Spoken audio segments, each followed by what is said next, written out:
The DNA evidence places Truehill at the scene. Yes. Is that correct? Yes. So are you arguing today that it did more than that? What I am arguing today is that this court and the jury did not hear all of the evidence, and what was in front of the court may have placed him at the. No, I'm not going to say that. Um, what I'm saying is that neither the jury nor this court had the benefit of all of the evidence and had the benefit of. Today, the Florida Supreme Court is hearing an appeal from a man sitting on death row. His lawyers argue the conviction relied heavily on weak DNA evidence that they say was misunderstood by the jury. But almost immediately, the justice presses the defense on the critical question. If the DNA doesn't actually place him committing the murder, what exactly does it prove? Let's take a look.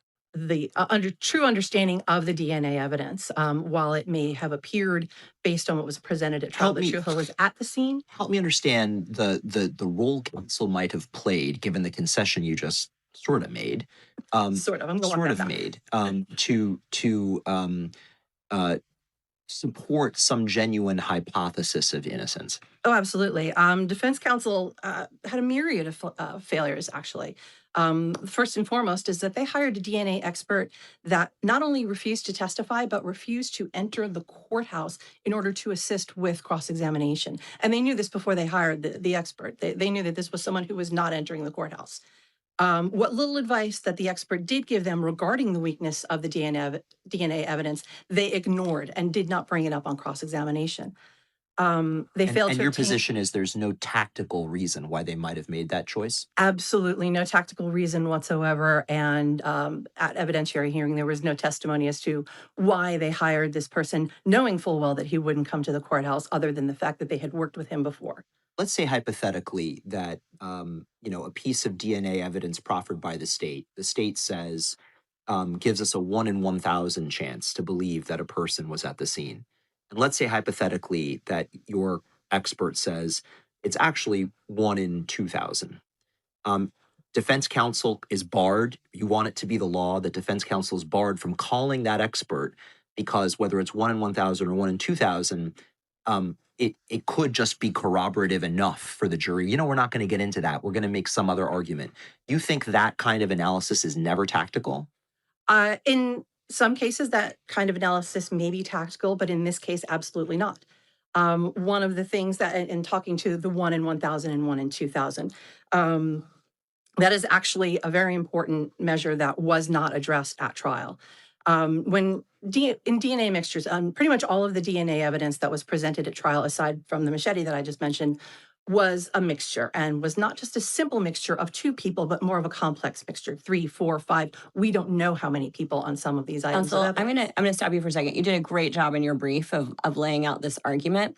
So let's say we accept that. Let's say we agree with you that there was this key point missing from this DNA evidence. It seems to me that the entire theory of defense here was never, and I think rightfully so, that he wasn't there. I mean, there were numerous situations where he was identified. He's on surveillance cameras. He's identified by the victims. He's in the vehicle where all of these items of evidence are. He's at the hotel room where they found even more evidence. I mean, was this ever, are you standing here arguing that they should have said he wasn't there at all, and that was their basis for their defense, and that's where they're deficient? Are you pointing to this DNA evidence for some other reason? A bit of both. What we have with the DNA evidence, and I will accept your premise that we can throw away all of the DNA evidence. I will happily accept that premise. And what we are left with after we take away all of the DNA evidence is uncharged collateral crimes. Yes, inextricably intertwined, as this court found, with the murder of Vincent Binder, but nonetheless uncharged collateral crimes that cannot be used to convict him of this crime. It can be used for a number of other reasons, a mistake or planning or whatever else there is. But what the state did prove in the absence of the DNA was that they escaped from jail in Louisiana, Peter Hughes, Quentin Truehill, and Kentrell Johnson. They did prove that they stole a truck. They proved that Leanne Williams, who was one of the victims of the uncharged crimes, was robbed by these three men. They also proved that the person that did rob her was not Quentin Truehill, because she testified that the person who robbed her was bigger than her, and Quentin Truehill was not. They proved that Brenda Jo Brown was attacked, but again, this was not charged. Brenda Jo Brown did testify that she saw Quentin Truehill with a knife, but she doesn't know who hit her. She doesn't know who attacked her. She did not see that, so she was not able to say that Quentin Truehill was the person who attacked her. All of these are inferences that the jury needs to stack to determine whether or not Quentin Truehill was genuinely guilty of the murder of Vincent Binder. We have the testimony of Mario Rios, who said that Quentin Truehill grabbed him and brandished a knife. We also have the testimony of Mario Rios that he was very easily able to get away from Quentin Truehill. We have the testimony of Chris Pavlish, who said that, yes, Quentin Truehill grabbed her, but he also had skinny arms and he didn't really look very strong and was more interested in her purse than her. And aside from all of this that had nothing to do with Vincent Binder at all the state has as far as direct evidence, well, not direct evidence, circumstantial evidence of Quentin Truehill's involvement in this is that he did use Vincent Binder's credit card. What about the knife? Well, we have two knives, and different witnesses described different knives in Quentin Truehill's What about hand. the knife I'm talking about the physical evidence of the knife? The physical evidence of the knife.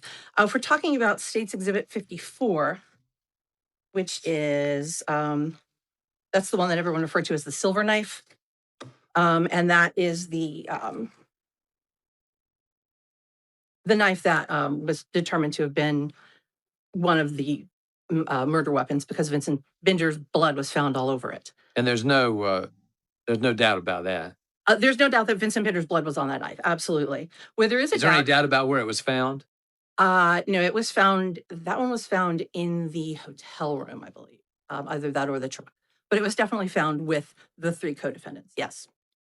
And the DNA evidence that was testified, the way that Quentin Truehill was linked to this knife, aside from Brenda Brown's testimony, was that there was a complex mixture on the cutting edge of the blade that could possibly include Truehill, Mr. Binder, Brenda Jo Brown, Peter Hughes, and Kentrell Johnson.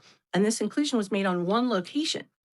And so what the jury heard was that Truehill's DNA was on what was clearly the murder weapon. But what the jury didn't hear is that a single location gives absolutely no weight to an inclusion, and that Truehill should not have been included on that knife.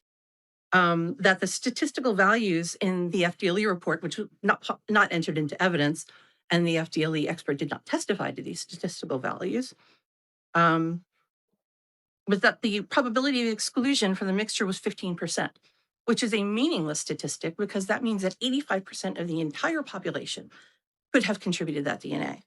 And that according to the state's FDLE expert, DNA expert, Lee Clark, other than Vincent Binder's profile on that knife, any other information was too limited for comparisons. So what they're saying is, what the state is saying in closing is that his DNA is on that knife and that knife killed Vincent Binder. But had defense counsel done what they were supposed to do, they would have cross-examined and shown how weak this was and that Quentin Truehill's DNA should not have been included on that knife.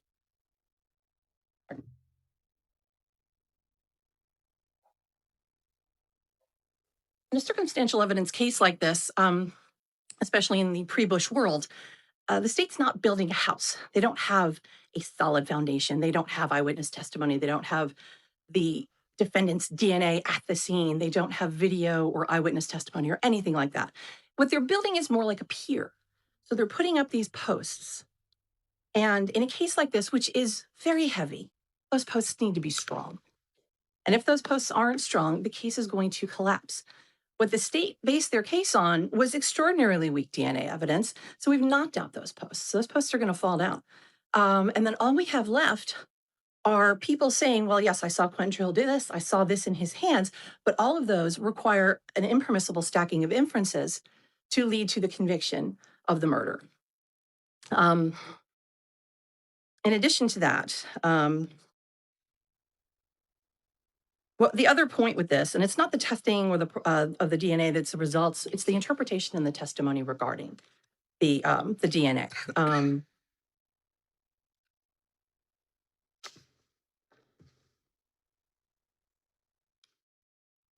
And the fact that the defense counsel did not properly cross-examine or confront this evidence in any way. Jurors were instructed that what the lawyers say is not evidence. And what defense counsel did here was attempt to make himself the expert because he knew that his expert wasn't going to testify. He attempted to make his questions to the FDLE expert the evidence that the DNA evidence was weak. But unfortunately, he did not understand the way that the DNA evidence was working. One, because he wasn't listening to his non-testifying expert, and two, because he didn't have anyone there advising him properly. Defense counsel has the duty to present this evidence, and in this case, it was necessary to do it through a testifying expert. The cross-examination was so ineffective here that Judge Zambrano actually had to stop the trial, call him up to the bench, and say, "Can you please stop confusing the jurors, the witness, and me?" A testifying defense expert was vital, and without that, we can't have any confidence in the outcome of this case. And moving on to, I've got 2 minutes left. Regarding the fact that the DNA, and I do understand that we are talking about a felony murder case here as well. In argument 7 of our brief, we challenged the denial of a hearing on claim 9 of our 3851 motion, specifically the issue that both of Truehill's co-defendants received life sentences after he was sentenced to death. And as such, Truehill should have we should have gotten a hearing on this claim based on that newly discovered evidence. At the time of his sentencing, the jury and the trial court that sentenced Truehill to death had no idea that his co-defendants were going to get life sentences. And at the time of his direct appeal, while this court was still conducting proportionality review, the court took into account Peter Hughes' plea to a life sentence, but had not yet ruled in Cantrell Johnson's matter. And the decision of whether his co-defendants' life sentences require a life sentence for Truehill is fact-based. It should have been determined after the presentation of evidence regarding his co-defendants' participation in the crime and in the context of the facts. Rule 3851 states that at CMC, the court shall schedule an evidentiary hearing on claims raised by the defendant as requiring a factual determination. And this court has identified the failure to hold these hearings as a reason why there is a massive delay in the post-conviction process. Doesn't our case law say that as a matter of law, when the co-defendants are receive a sentence other than death because they plead guilty or because of some other legal ineligibility for the death penalty, that's not going to be a basis for determining that the sentence in question should be reduced. Well, our case law does say that, specifically Judge Zambrano. It's not a factual matter. It's a question of law. Well, in this case, we contend that it is a factual matter because in this case, both juries found Truehill and Johnson guilty of first-degree murder, and the trial judge made very specific findings regarding his reasons for imposing the death sentence. In Truehill's sentencing order, the trial court found that Truehill acted under the substantial domination of another person. He found that it was proven by the greater weight of the evidence, but he gave it slight weight. And this mitigator was not raised in Cantrell Johnson's case. The trial court also found that Quentin Truehill and Cantrell Johnson's participation in the crime was on equal footing regarding the statutory mitigator of the crime being committed by another and the defendant having a minor role. The trial court found that this mitigator was once again proven by the greater weight of the evidence regarding Truehill. Also gave it less than slight weight, but regarding Cantrell Johnson, he found that evidence scant and de minimis. This was after the trial judge had the benefit of seeing the evidence in both Truehill's and Johnson's trials. And this court, in its opinion on Cantrell Johnson's direct appeal, noted that the trial court's sentencing order said that Johnson was older, physically larger than his co-defendants, and that his role was a prominent one. There was also testimony that Johnson gave his younger co-defendants instructions and appeared in charge of the group. Counsel, yes. You are consuming your rebuttal time. In which case, I will reserve the remainder of my time. Thank you. In the end, the Florida Supreme Court must decide whether the problems raised in this appeal were serious enough to undermine the confidence in the verdict. The defense says the jury was misled by weak DNA evidence. The state argues the case was supported by far more than that. Now, the justice will weigh whether those arguments are enough to disturb the death sentence. We'll wait to see what the court's decision is. Thank you for watching Bench Breakdown.